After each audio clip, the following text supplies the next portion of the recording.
এক নেত্রীর হিজাবকে পণ্য তারকার সাথে তুলনা করলো অনলাইন অ্যাক্টিভিস্ট। হিজাব কি আসলেই এমন কিছু? ইসলামের দৃষ্টিতে একটু বুঝিয়ে বলুন। কলার গায়ে যে চামড়াটা আল্লাহ দিছে, সাগর কলার গায়ে যে বোরকাটা আল্লাহ দিছে, হিজাব, ওটা তো হিজাবই তো। বাংলা কলার গায়ে একখান হিজাব আছে না, চামড়া, ওটা কি আমরা খাই? ওটা তো ফেলে দেই, তাহলে ওটা তো বোরকাই নাকি? তো হিজাব। ধানের চালের গায়ে একটা ধানের আবরণ আল্লাহ দিছে কিনা? দিছে কিনা? একটা আপেলের উপরে একটা হিজাব আছে কিনা? একটা কমলার উপরে একটা হিজাব আছে কিনা? একটা কাঁঠালের গায়ে একটা হিজাব আছে কিনা? এই যে নেগেটিভ পজিটিভ তার, দুইখান তার, একটা নেগেটিভ আর একটা কি পজিটিভটা হলো পুরুষ তার, নেগেটিভটা হলো মহিলা তার। এগুলো নারী পুরুষ, কিন্তু দুইটা একসাথ না হলে বাতি জ্বলে না, ঠিক না? দুইটার গায়ে রাবারের বোরকা আছে না নাই? দুইটার এই হিজাবটা যদি খুইলা দুইটা নেগেটিভ পজিটিভ তার একসাথ করে দাও, এখানে কি আমার এই বাতি জ্বলবে না আগুন জ্বলবে? আগুন জ্বলবে। তাহলে হিজাব কোথায় নাই আমারে বলো? নারীর গায়ে যে হিজাব, তুমি এক ছড়া কলা যদি কলার চামড়া ফেলে দিয়া দোকানে ঝুলাও আর বলো এর চেয়ে উত্তম স্বাস্থ্যকর কলা পৃথিবীতে আর নাই, দয়া করে আপনারা সবাই কিনুন। এই এলাকার কেউ কিনবো? বরং পুলিশ আইসা দোকানদারে ফিট, এবার তুই এটা কি বানাইলি, এটা ঠিক না বে? ঠিক, হ্যাঁ হ্যাঁ।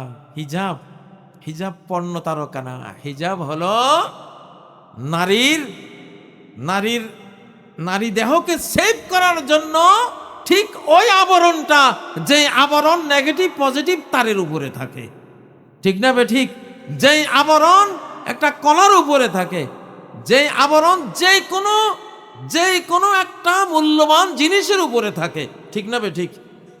এই যে একটা টিস্যু পেপার কয় পয়সা দাম, কি সুন্দর একখান প্যাকেট আছে কিনা, হ্যাঁ? তুমি কইবা যে এটা তাহলে পণ্য, এটা পণ্য তারকা গো, একটা ইয়া। চিপসের প্যাকেট না থাকলে, খোলা চিপস যদি কোম্পানি বাজারে লইয়া সারা বাজার ভর্তি করে ফেলায়, কেউ কিনবে? নারীর হিজাব কি নারী দিছে না আল্লাহ দিছে? মৌলবী দিছে না আল্লাহ দিছে? তো কোনো যুক্তি তর্ক লাগতো না, কোনো পণ্ডিতি লাগতো না, কোনো ব্যাখ্যা লাগতো না। যেই মালিকের মহিলা সেই মালিকে দিছে এটা। তোর গা জ্বলে কা? তোর গা জ্বলবে কেন? ঠিক না বে? ঠিক। তুমি এত সুন্দর কাপড়ের বোরকা তোমার সহ্য হয় না? মহিলা যদি যেগুলি বোরকা গায়ে দেয় না, একটা বার্নিশ করে মুখের মধ্যে, বুঝেন না? বার্নিশ করে, যেটা আমাদের মা বোনদের যে শালীন বোরকা, বোরকা চেয়ে মোটা বার্নিশ গালের উপরে। আমি দেখি তো, টেলিভিশনে প্রোগ্রাম করতে যাইতাম, বৈশা বৈশা খালি বার্নিশ করে। তো তুমি সারা শরীর, হাতে বার্নিশ, পায়ে বার্নিশ, তো এটা তো বোরকা লাগাইছো, এটা তো হিজাব লাগাইছ, ঠিক না বে? ঠিক। এটা রাসায়নিক হিজাব লাগাইছ, মেকআপ বক্সের হিজাব লাগাইছ, যে হিজাবে তোমার আসল চামড়া ঢাকে রাখছে, ঠিক না বে? ঠিক। তো ওটা তো হিজাব, ওইটা নিয়ে তো কোনো কথা বলো না। সে কাপড়ের হিজাব লাগাইছে, তোমাদের মহিলারা তো ওই মেকআপ বক্সের হিজাব লাগায়, চামড়া ঢাকে, ঠিক না? কালো চামড়া ঢাকা সাদা করে ধোকা দেয় পৃথিবীর মানুষের, ঠিক না বে? ঠিক। আমাদের মহিলারা তো ধোকাবাজি, ওই প্রতারণার হিজাব তো তারা লাগায় নাই, তারা কাপড়ের জেনুইন একটা হিজাব লাগাইছে, তার গায়ের চামড়া সে ঢাকে নাই, ঠিক না বে? ঠিক। এগুলি হইল আসলে দুর্ভাগা। মাছি সবসময় পচা গলার পক্ষে থাকে, ঠিক না? মাছি তো মধুর মধ্যে আসে না, সে কোথায় একটা দুর্গন্ধওয়ালা পচা জিনিস ওইখানে যা। এখন এদের অবস্থা হলো এইটা। আর যারা মহিলা নিয়ে সমালোচনা করে মুসলমানদের, এরা খুব বড় ধরনের এজেন্ট, বেঈমানদের বড় ধরনের এজেন্ট এরা, নিকৃষ্ট এজেন্ট এরা। আল্লাহ তাআলা হেদায়েত করুন এদেরকে। নারীরাই হলো রাষ্ট্র, রাষ্ট্রই হলো নারী, নারীর হিজাব হলো রাষ্ট্র, নারীর ওই স্কার্ফটা, নারীর ওই বোরকাটা, এটা হলো রাষ্ট্রের সীমান্ত প্রহরী, বিজিবির চেয়েও ক্ষমতাধর একটা সিকিউরিটি অফিসার। এটা নারীদের এই স্কার্ফ ঠিক রাখো, হিজাব ঠিক রাখো, আল্লাহ দায়িত্ব নেবেন তোমার সীমান্ত আমি বেঈমান রাষ্ট্রের আক্রমণ থেকে আমি সেফ রাখব, আমি হেফাজত করব। নারীদের জন্য ঘর, পুরুষের জন্য ঘর লাগে না। পুরুষ রাস্তায় থাকতে পারে, ঠিক না? গাছতলায় পড়ে থাকতে পারে, মরুভূমিতে শুয়ে থাকতে পারে, পুরুষ রেল স্টেশনে পড়ে থাকতে পারে, লোহার রড যেখানে সেখানে থোয়া যায়, দোকানের সামনে থোয়া যায়, রাস্তায় থোয়া যায় লোহার রড, ঠিক না? কিন্তু স্বর্ণের টুকরা, ডায়মন্ড, এটা কি যেখানে সেখানে থোয়া যায়? এইটা জুয়েলার্সের ভিতরে, আলমারের ভিতরে তালা মাইরা, কেসি গেট দিয়া, এরপরে দরজা মাইরা, এরপরে বন্দুকলা পাহারাদার রাখতে হয়, ঠিক না বেঠিক? তো মহিলার তো আমাদের ডায়মন্ড, আমাদের গোল্ড, ঠিক নয় কি? গোল্ড যেটা, এটারে সংরক্ষণ করার দুনিয়া ভরে নিয়ম আছে না নাই? আছে না নাই? আমাদের মা বোনরা আমাদের গোল্ড, পশ্চিমাদের মহিলারা হতো চটি জুতার সে ওদের কাছে মূল্যহীন। পশ্চিমা মহিলারা ওদের কাছে চটি জুতার একটা দাম আছে, ওদের মহিলার কোনো দাম নেই, বুঝেন না? আমাদের মহিলারা তো ওইটা না, আমাদের মা বোনরা আমাদের গোল্ড, আমাদের ডায়মন্ড, ঠিক না? আমরা এদেরকে সেভ করে এটাই আল্লাহর কাছে শিখছি। এবং আগামী পৃথিবী 7 মহাদেশ এই বোরকাওয়ালিদের দখলে যাচ্ছে ইনশাআল্লাহ। যেই জাতি নারীদেরকে হিজাব পরাবে, শালীন ড্রেস পরাবে, 7 মহাদেশ আল্লাহ তাআলা পুরস্কার হিসেবে ওই জাতির হাতে তুলে দেবে। অর্ধ পৃথিবী তুলে দিছে এই বোরকাওয়ালা জাতির হাতেই তো, ঠিক না? আর বাকি অর্ধ পৃথিবী এখন তুলে দিবে এই বোরকাওয়ালা জাতির কাছে। আফগানিস্তান তুলে দিয়েছে তালেবানদের হাতে, কি জন্য? সবচেয়ে বড় কারণ যেটা, তারা নারী হেফাজত করে। পৃথিবীর কোন রাষ্ট্র এত হেফাজত করে না, ওরা যে হেফাজত করে, এই জন্য প্রথম পুরস্কার ওদেরকে দিছে। এর আগে পুরস্কার ইরানকে দিছে, ইরানও নারী হেফাজত করে, ওদের অন্তত হিজাব, পর্দা, পুশিদা তাদের সমাজে আছে না নাই? তারপরে বাংলাদেশকে এখন আরেকটা ইসলামী সমাজ দেবেন, আমাদের বাংলাদেশেও হিজাব আছে, আলহামদুলিল্লাহ, আলহামদুলিল্লাহ, ঠিক না বেঠিক? ফিতনা মানে হলো আগুনে নিক্ষেপ করা। এই যে কয় না শেষ জামানার ফিতনা, শেষ জামানার, আমি গতকালকে এক মাহফিলে বলেছিলাম, ফিতনা মানে আগুনে ফেলে দেয়া। ইয়াউমাহুম আলান নারি ইউফতানুন, সূরা জারিয়াতের 13 নম্বর আয়াত। যেদিন বেঈমানদেরকে বেহেজাব, বেহায়া এগুলিরে যেদিন ফিন্নার, জাহান্নামের আগুনের মধ্যে ইউফতানুন, ইউফতানুন মানে প্রবেশ করানো হবে। তাহলে ফিতনা মানে আগুনে প্রবেশ করানো। একজন নারীকে বেপর্দা করা মানে একটা ফিতনা, ফিতনা মানে এই নারীটারে সে আগুনে ফেলে দিল। কোথায় ফেললো? আগুনে ফেলে দিল। এই বেপর্দার শেষ ফল কি? তার জন্য আগুন, আগুন হয়ে আসবে। এটা আমাদের সমাজে পর্দা উঠে যাওয়া মানে গোটা সমাজকে আগুনে ফেলে দিল, ঠিক না বেঠিক? তো আমরা এইসব ইনশাল্লাহ এরা বলবে, কিন্তু এগুলি বলার আর টাইম নাই, এগুলি বিজয়ী হওয়ার সময় নাই ইনশাল্লাহ।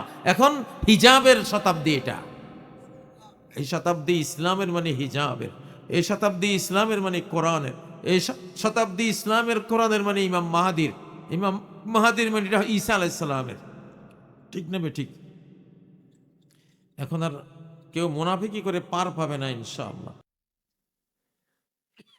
ইন্না লিল্লাহি, কোনো সন্দেহ নাই, ইন্না মানে নিশ্চয়ই আমরা, কোনো ডাউট নেই যে আমরা। আমরা কারা? সবাই, আমরা সবাই, সকল মানুষ, যে যেই দল করেন, যে যেই মত পথ মতবাদ অনুসরণ করেন, কমন কথা হলো ইন্না লিল্লাহ, আমরা সবাই কার? আমরা সবাই আল্লাহর। আমার প্রশ্ন, আমরা যে সবাই আল্লাহ, বাস্তবে কি আমরা সবাই আল্লাহর হয়ে কাজ করি? ইন্না লিল্লাহ, সন্দেহ নাই আমরা সবাই আল্লাহ। এটা দুইটা অর্থ। একটা হলো সবাই আল্লাহর মালিকানাধীন, তার সৃষ্টির অধীন। তিনি বানিয়েছেন, তিনি সৃষ্টি করেছেন, তিনি অস্তিত্ব দিয়েছেন। আমরা সবাই তার মূল্যকে আকাশের নিচে জমিনের উপরে আমরা আছি, তার খাই, তার দিন ভোগ করি, তার রাত ভোগ করি, তার সূর্যের আলো ভোগ করি, সবকিছু তার মালিকানাধীন। এটা একটা অর্থ। দ্বিতীয় অর্থ হলো মুসলমানের অর্থ, যেটা ঈমানদারদের। ইন্না লিল্লাহ, আমরা আল্লাহর জন্যই কাজ করি, আল্লাহর জন্যই যুদ্ধ করি, আল্লাহর জন্যই বাঁচি, আল্লাহর জন্যই মরি, আল্লাহর জন্যই নামাজ পড়ি, আল্লাহর জন্যই কুরবানি করি। এই অর্থটা, এটা হলো জান্নাতি অর্থ। এই অর্থ যারা মনে করবে তারা জান্নাতে যাবে। قل إن صلاتي ونسكي ومحياي ومماتي لله رب العالمين। বলো, আমার সালাত, আমার কোরবানি, আমার জীবন, আমার মরণ, সব কিছুই কার জন্য? আল্লাহর জন্য। এই অর্থে ইন্না লিল্লাহ, আমরা আল্লাহর, এইটা যে অন্তরে রেখে এই কালেমা বলবে, আসলে সে তো জান্নাতে চলে যাবে ইনশাআল্লাহ। এখন নাস্তিক মারা গেলেও তো বাংলাদেশে ইন্না লিল্লাহ এটা বলা হয়, ঠিক না? কোরআনকে আমরা জীবনের সর্বস্তরে চাই। বাংলাদেশে কোটি কোটি মানুষ আছে এটা চায় না, আছে না? আছে না? কোরআন আমাদের পার্লামেন্টে আসুক, এইটা এই দেশের কোটি কোটি মানুষ তাদের বুঝের ভুলে তারা এটা চায় না।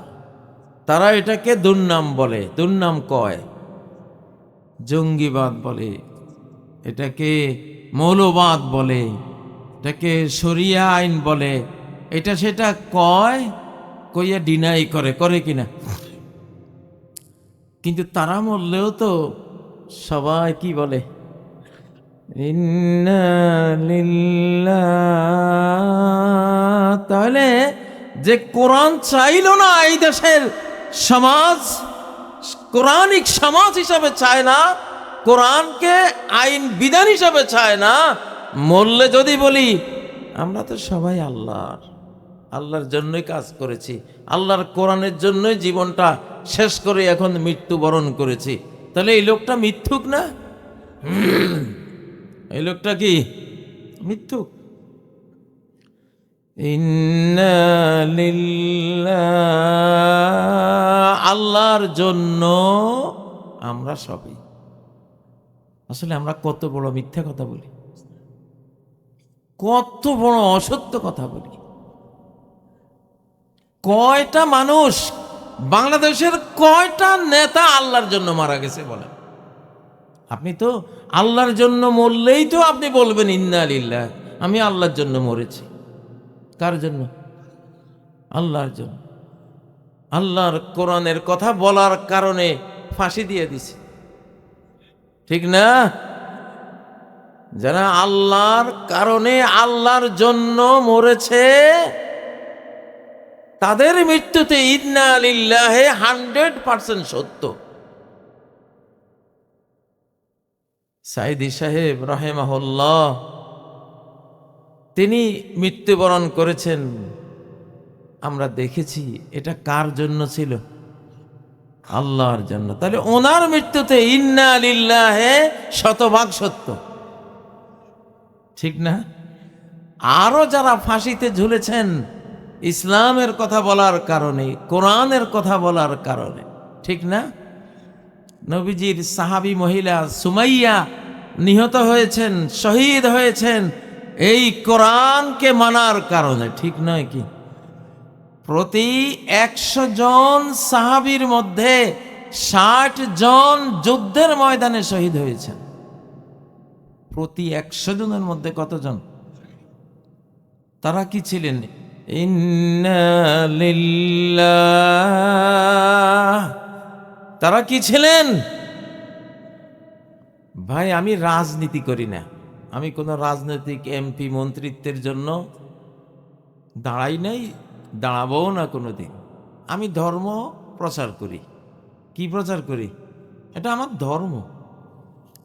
এখন ধর্মের কথা কইলে কারো গায়ে লাগে, সেটা কি আমার দোষ না তোমার দোষ? তোমার দোষ। সূর্য উঠলে বাদুড়ের সমস্যা, শিয়ালের সমস্যা, কি বলেন, চামচিকার সমস্যা। তখন সেটা কি সূর্যের দোষ না বাদুড়, বিড়াল কিনা কয় চামচিকা এগুলির সমস্যা? সমস্যা তোমাদের। সূর্য তো উঠবেই, কোরআন তো আসবেই, কোরআনের কথা তো বলবোই। কোরআনের উসিলাই তো পৃথিবীটা এখনো চলছে, না তো কিয়ামত হয়ে যেত কবে। 750 বছর আগে যদি কোরআন না আসতো, সব মানুষ যদি আবু জাহাল, আবু লাহাব, উতবা সাহেবের মতো হয়ে যেত, সেই তখনই আল্লাহ সিঙ্গার ফুৎকার দিয়ে দুনিয়া তামাম করে দিতেন, শেষ করে দিতেন। ঠিক নয় কি? লা তাকুমুস সাআতু হাত্তা লা ইউকালা ফিল আরদি লা ইলাহা ইল্লাল্লাহ। কিয়ামত ততদিন আসবে না যতদিন জমিনে একজন লা ইলাহা ইল্লাল্লাহ বললে ওয়ালা থাকে। একজন লা ইলাহা ইল্লাল্লাহ ওয়ালা যদি, এই যে আপনারা আছেন এক একজন লা ইলাহা ইল্লাল্লাহ ওয়ালা, কেউ রিক্সা চালান, কেউ কুলিগিরি করেন, কেউ ক্ষেত মজুর, কেউ চাকরি করেন, কেউ বিদেশে যান, একটা না একটা কাজ তো করেন, কেউ বা সুইপারও তো আছে কিনা? কিন্তু এই সুইপার যদি লা ইলাহা ইল্লাল্লাহ নিয়ে মারা যায়, আল্লাহ তাআলা তাকে 65 পৃথিবীর সম্রাট বানিয়ে দেবে। একজন লা ইলাহা ইল্লাল্লাহ ওয়ালার মূল্য 7 আসমানের চেয়ে বেশি, 7 জমিনের চেয়ে বেশি, কুল সৃষ্টি জগতের চেয়ে বেশি। যার কারণে সেই একজন যদি দুনিয়াতে বেঁচে থাকে, গোটা সৃষ্টি জগৎ আল্লাহ তাআলা তার জন্য চালু রাখবেন। আদম আর হাওয়া যখন পৃথিবীতে আসেন, দুইজনই তো ছিলেন, ওই দুইজনের জন্য গোটা পৃথিবী আল্লাহ চালু রেখেছেন। দুইজন ইমানদার। কয়জন? হযরত ইব্রাহিম আলাইহিস সালাম আর ওনার স্ত্রী সারা। এক সময় সারা পৃথিবীতে একজনও ইমানদার ছিল না, এই দুইজন ছাড়া। এই দুইজন গোটা পৃথিবীকে ধরে রেখেছে। ওই দুইজনের জন্যই দিন রাত এসেছে গিয়েছে, চাঁদ এসেছে, সূর্য উদিত হয়েছে, সব কিছু, বৃষ্টিপাত হয়েছে, মৌসুম এসেছে, ফলমূল ফলেছে। কয়জনের জন্য? তিনি তার স্ত্রী সারাকে বললেন, ইন্নাহু লাইসা ফিল আরদি মুমিনুন গায়রি ওয়া গায়রুক। ও সারা, পৃথিবীতে আমি আর তুমি ছাড়া আর কোনো ইমানদার নাই। আল্লাহু আকবার। তাহলে ইন্না লিল্লাহি কথাটা সত্য হোক আপনার জীবনে, এটা চান কিনা? মরে গেলেই ইন্না লিল্লাহ, কোনো কাজ হবে না। মরার আগে ইন্না লিল্লাহ হইতে হয়। গরু মরে গেছে, এখন বিসমিল্লাহে আল্লাহু আকবার কয়ে সবাই করতেছে, হালাল হবে? মরা গরু বিসমিল্লাহ কয়ে সবাই করলে হালাল হয়? মরে গেছে নাস্তিকতার উপরে, মরে গেছে 72 সংবিধানের উপরে, মরে গেছে ধর্ম নিরপেক্ষতাবাদ সেকুলারিজমের উপরে। জীবিত থাকতে আলেম ওলামাকে কিভাবে হত্যা করা যায়, গুম করা যায়, খুন করা যায়, কিভাবে কোরআনকে বিদায় করে দেওয়া যায়। হ্যাঁ, টুপি দেখলে, আলেম ওলামা দেখলে গায়ে আগুন জ্বলছে, ঠিক না? সারা জীবন আল্লাহর শত্রুতায়, আল্লাহর বিরোধিতায়, আল্লাহর ক্ষতি করার, আল্লাহর দ্বীনের ক্ষতি করার পিছনে তার জীবন সম্পদ সব ব্যয় করেছে। এখন মরার পরে কি হইল? ইন্না, কেমনে তুই ইন্নালি? তুই আল্লাহর জন্য কবে হইলি? কবে ছিলি তুই আল্লাহর জন্য? আমরা তো দেখিনি। এখন থেকে বাংলাদেশে যারা জীবিত অবস্থায় কোরআনের পক্ষে নাই, কোরআন বাংলাদেশে সংবিধান রূপে আসুক এইটা যে চাইবে না, কোরআন আমাদের জীবন, কোরআন আমরা টয়লেটে কিভাবে যাব এইটাও কোরআন নিয়ন্ত্রণ করবে। টয়লেটে যেতে হলে বিসমিল্লাহ আল্লাহুম্মা ইন্নী আউযু বিকা মিনাল খুবুসি ওয়াল খাবাইস, এটা বলে বাম পা দিয়ে যেতে হবে এবং ভিতরে কেবলামুখী বা কেবলার দিকে পিঠ দিয়া বসা যাবে না। আবার নিজের কর্ম সেরে পবিত্র হতে হবে খুব পরিপূর্ণভাবে। আবার বের হতে হবে ডান পা দিয়ে, বের হয়ে বলতে হবে গোফরানাক, আল্লাহ মাফ করো। জান্নাতে আমাদের এই টয়লেটের দরকার ছিল না। বাবা একটা ও জিনিস খাইয়া দুনিয়াতে আইসে এখন কতক্ষণ পরে পরে টয়লেটে যাওয়া লাগে। আল্লাহ তুমি মাফ করে দিও। এই টয়লেটে যাওয়াও একটা গুনার ফল। কিসের ফল? ওই যে বাবায় ভুল করছিল, ঠিক না? নিজের জন্য বাবার জন্য মাফ চাইলাম, গোফরানাক। তাহলে আমাদের তো টয়লেটেও আমাদেরকে যাওয়া শিখায়, বসা শিখায়।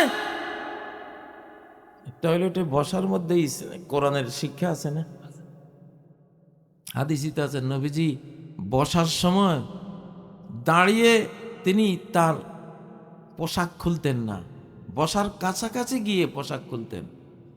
দেখেন ইসলাম কত বড় ম্যানার শেখায়, ভদ্রতা শিখায়। সুবহানাল্লাহ। এখন যে জীবিত অবস্থায় বলবে যে কোরআন হলো মৌলবাদ, শরিয়া আইন মানি না, ঠিক নেবে ঠিক?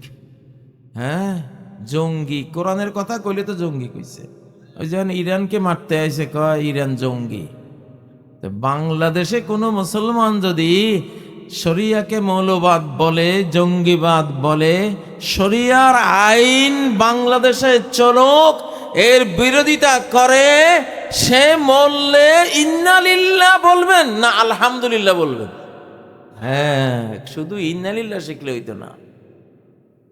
এখন থেকে যে যে আল্লাহর জন্য ছিল না, আল্লাহর কোরআনের জন্য ছিল না, আল্লাহর দ্বীন ইসলামের জন্য ছিল না, বাংলাদেশে 5 ওয়াক্ত সালাত কায়েম হোক রাষ্ট্রীয়ভাবে, এর জন্য যে ছিল না, বাংলাদেশে প্রত্যেকটা ধনী গরিবদের দুঃখ দূর করার জন্য, গরিবের শিক্ষা দীক্ষা চিকিৎসা ভাত কাপড়ের জন্য যাকাত ফরজ, যাকাত প্রত্যেক ধনীকে দিতে হবে, এইটা যার দাবি ছিল না,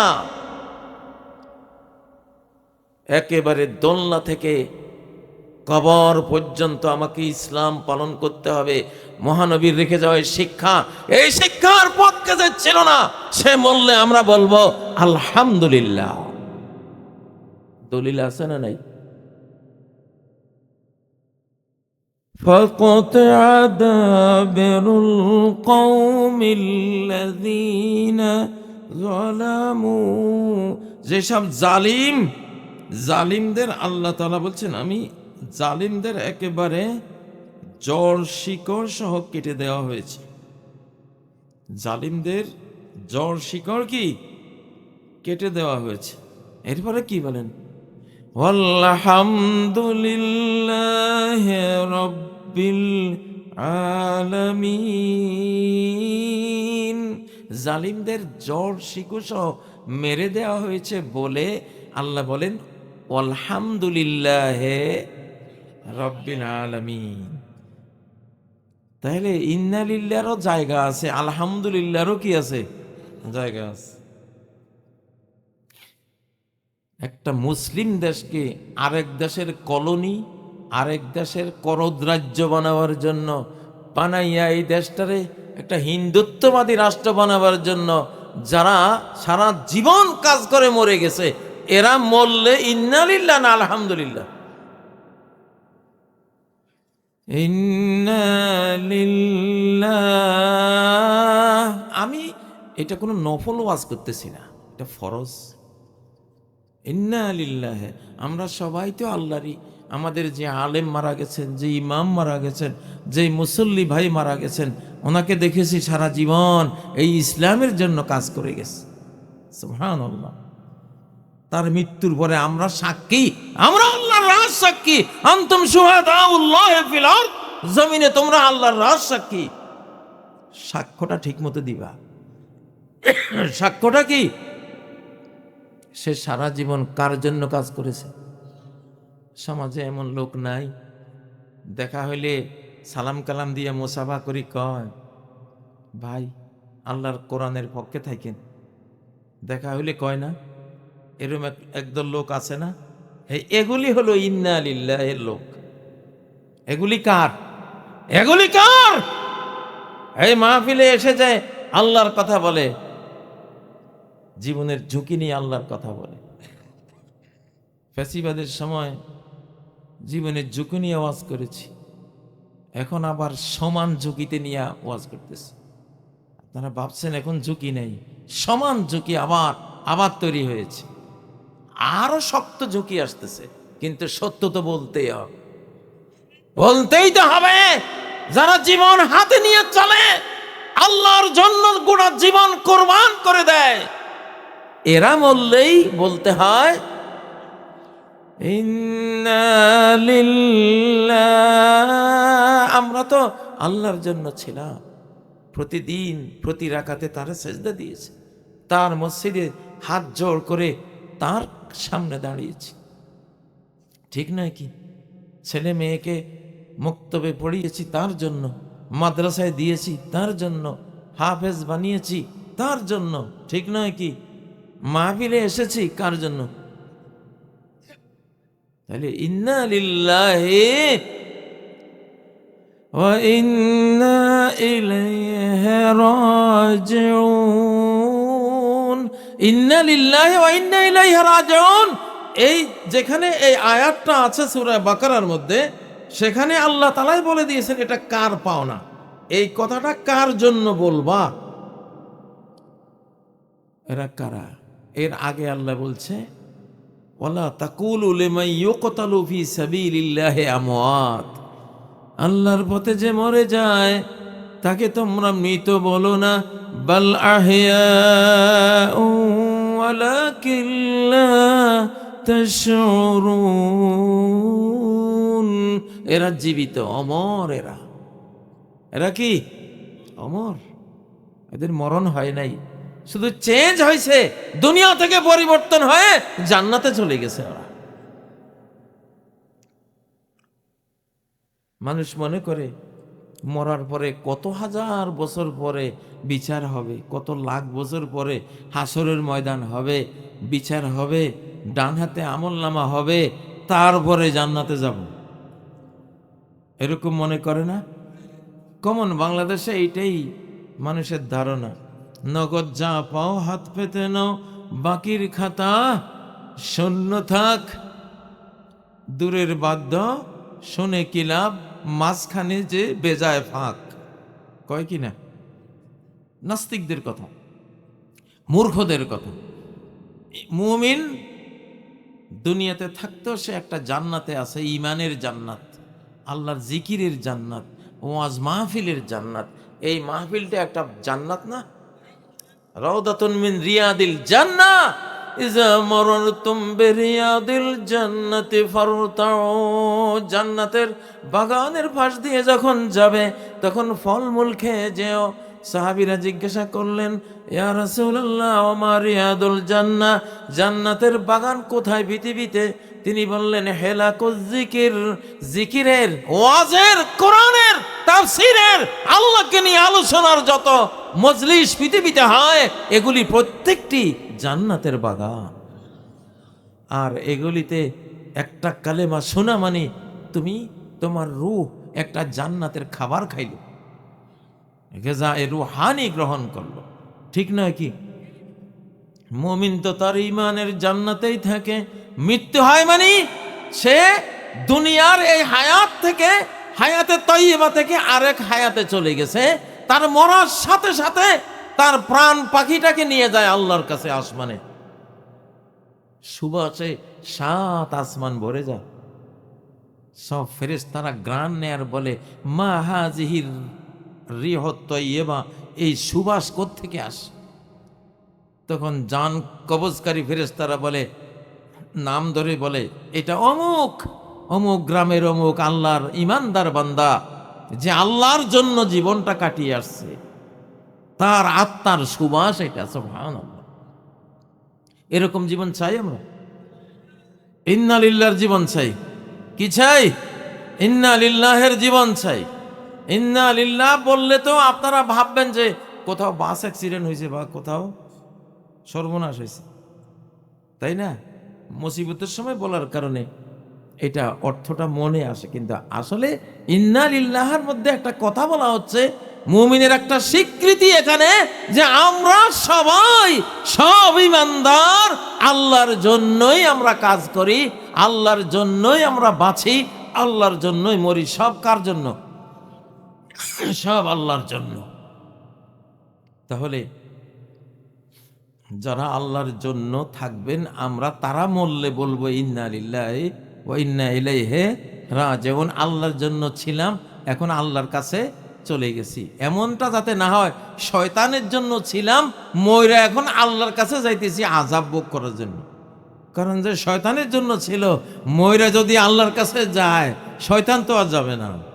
তখন আল্লাহ তোমারে পাইলে, ওয়াজাদাল্লাহা ইনদাহু ফাওয়াফাহু হিসাবা, কয় যাইয়া দেখে যে ওখানে আল্লাহ। কিরে, ছিলাম তো ইবলিসের জন্য, ছিলাম আল্লাহর দ্বীনকে কিভাবে উৎখাত করা যায়, আল্লাহ শরিয়ার আইন কিভাবে উৎখাত করা যায়, আল্লাহ শরিয়ার আইন যারা চায়, যে আলেম ওলামা, যে ইসলামী দলেরা চায়, তাদের কিভাবে খুন করা যাবে, তাদের কিভাবে অপমান করা যাবে, আমি ছিলাম তো এই সব কাজে, আল্লাহর বিরুদ্ধে ছিলাম। এখন মরার পরে দেখি আল্লাহর সামনে। আল্লাহ কয়, আয় পাইছি তোরে আজকে। আল্লাহ তার হিসাব কড়ায় গন্ডা সেদিন মিলাই দিবে, মিটাই দিবে তার কবরের আযাব, জাহান্নামের আযাব দিয়া, যে পাইছি তোরে আজকে। ঠিক না বে ঠিক?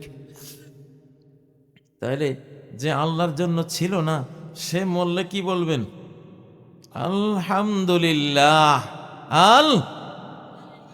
সূরা জুমারের শেষ আয়াত, ঠিক এই জালিম মুনাফিক, উপরে মুসলমান ভিতরে বেঈমান, এদেরকে যখন আল্লাহ বিচার করবেন কিয়ামতের দিন, বিচার করে জাহান্নামী বানাবেন, জাহান্নামে দিয়াও আল্লাহ বলবেন, সব ফেরেশতারা বলবে আলহামদুলিল্লাহি রাব্বিল আলামিন ওয়া কুদিয়া বাইনাহুম বিল হক। বেঈমানদের জন্য সত্য সত্য ন্যায় বিচার করে দেয়া হবে, জাহান্নামে পাঠিয়ে দিয়ে বলা হবে, ওয়াকিলাল হামদুলিল্লাহি রাব্বিল আলামিন। আর সবাই হাসরের ময়দানে বলবে যে এরা জাহান্নামে গেছে, বেঈমানরা, আল্লাহ এদের জাহান্নামে যাওয়াটাই ন্যায় বিচার হয়েছে, আলহামদুলিল্লাহি রাব্বিল আলামিন। ঠিক আছে? এইবার আপনারা চিন্তা করেন যে ইন্না লিল্লাহির মধ্যে যে কথাটা বলা হয়েছে, যে আমরা সবাই আল্লাহর, আসলেই তো আমাদের সারা জীবন কার জন্যই থাকা উচিত? জোরে বলেন, কার জন্য? কার জন্য?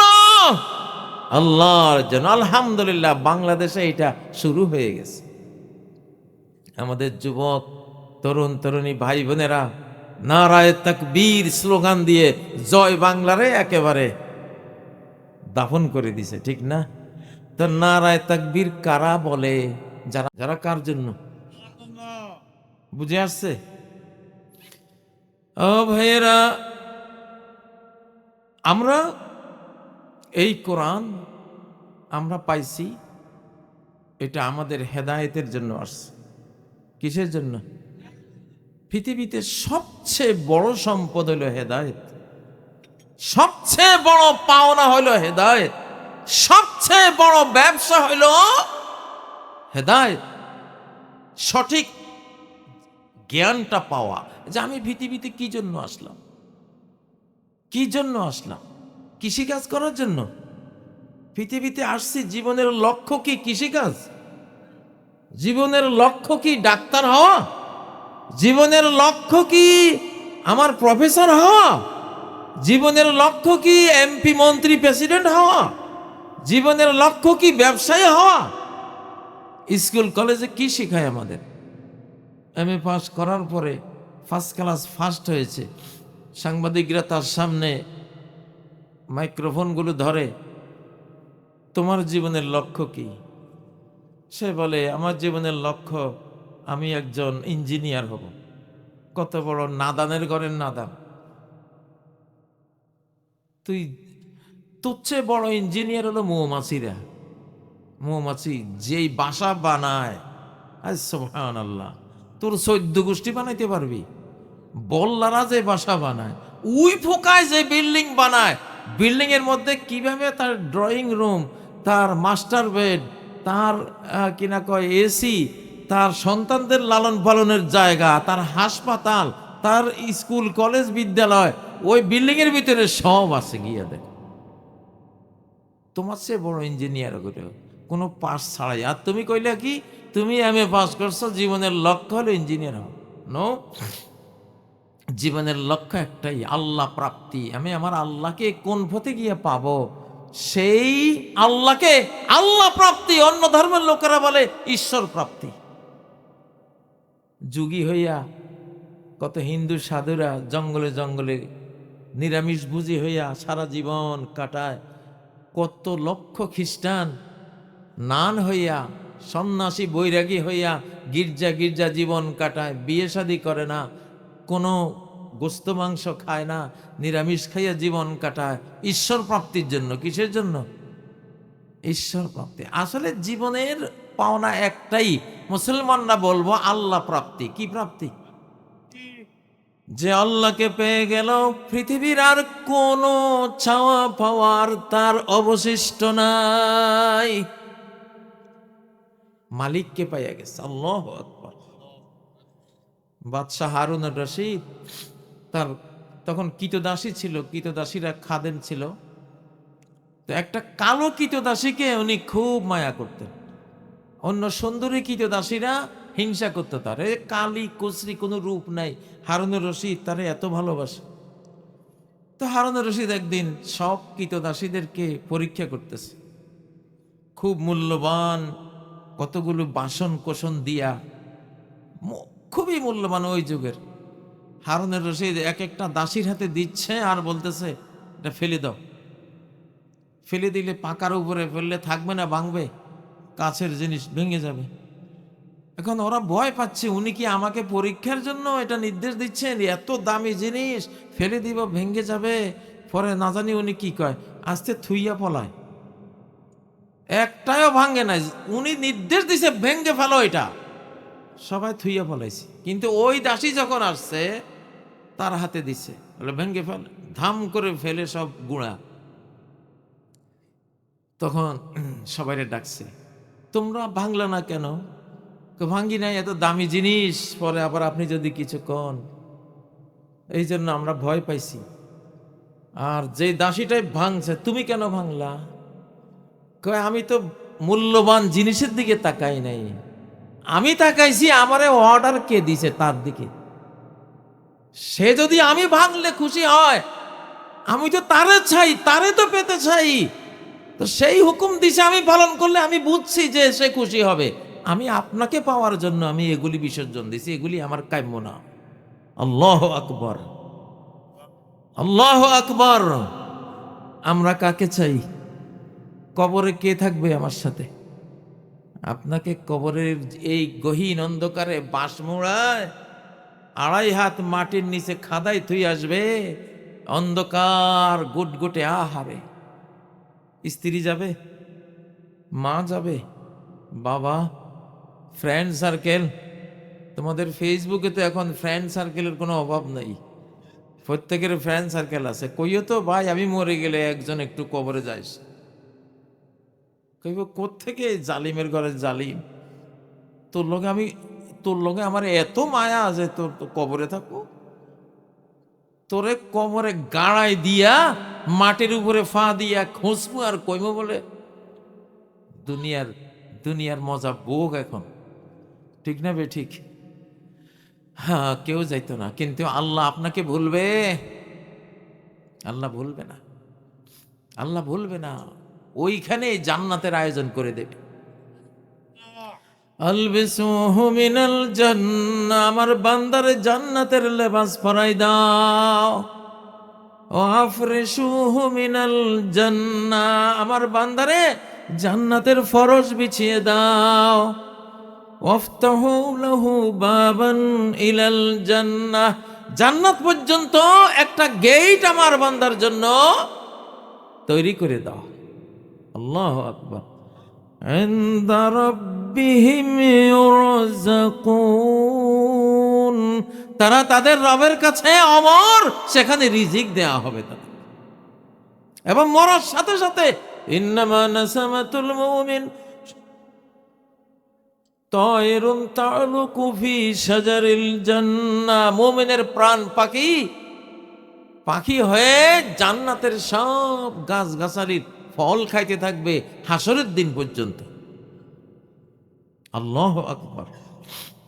ও ভাইরা, তাহলে আমাদের মুসলমানদের সিদ্ধান্ত নিতে হবে যে কোরআন এসে আমাদেরকে আল্লাহর জন্য বানাবে, সে আল্লাহ কিভাবে পছন্দ করেন জীবন চললে আমরা সেইভাবে তো চলতে হবে, ঠিক না বে ঠিক? হুদাল্লিল মুত্তাকিন,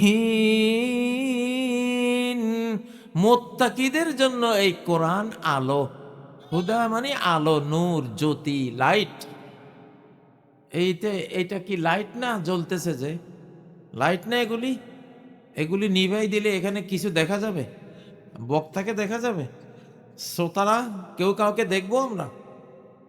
তো আল্লাহ বলতেছেন আমার কোরআন হলো এরকম একটা লাইট, তবে এই লাইট হলো মুত্তাকিনদের জন্য। কাদের জন্য? হুদাল্লিল মুত্তাকিন। মুত্তাকিন কারা? মুত্তাকিনের পরিচয় আল্লাহ দিবেন, তবে যারা দুনিয়া চায় না, আখেরাত চায়, তারা হলো মুত্তাকি। যারা দুনিয়াদার না, যারা শুধু দুনিয়া চায় না। পৃথিবীর 650 কোটি মানুষ আছে দুনিয়া চায়, কি চায়?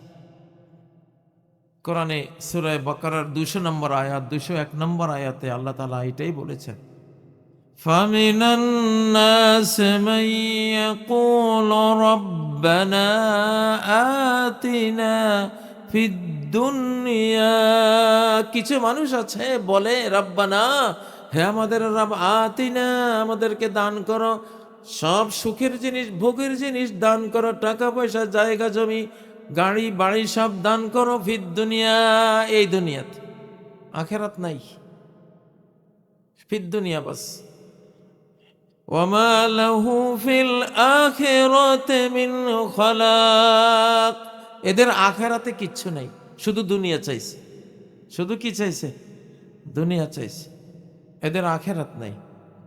এর পরের আয়াতে বলছেন আরেক দল মানুষ আছে, অর্থাৎ ঈমানদার, তারা বলে রব্বানা আতিনা ফিদ দুনিয়া হাসানাতাও ওয়া ফিল আখিরাতি হাসানাহ ওয়া কিনা আযাবান নার, হে রব দুনিয়াতেও সৌন্দর্য দাও, সুখ শান্তি দাও, অফিল আখিরাতি হাসানা, আখিরাতেও কি দাও?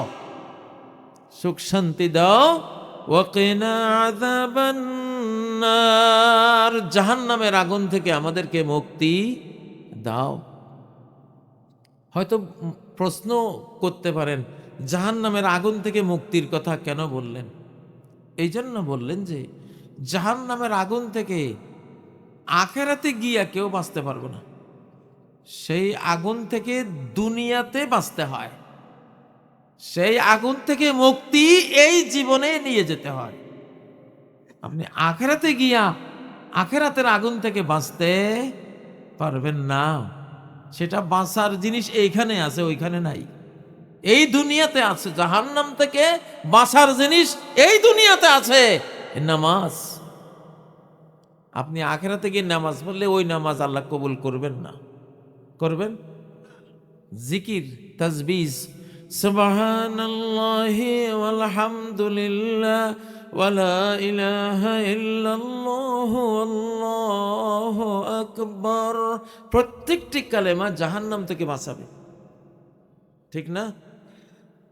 রব্বানা যালামনা আনফুসানা ওয়া ইল্লাম তাগফির লানা ওয়া তারহামনা লানাকুনান্না মিনাল খাসিরিন।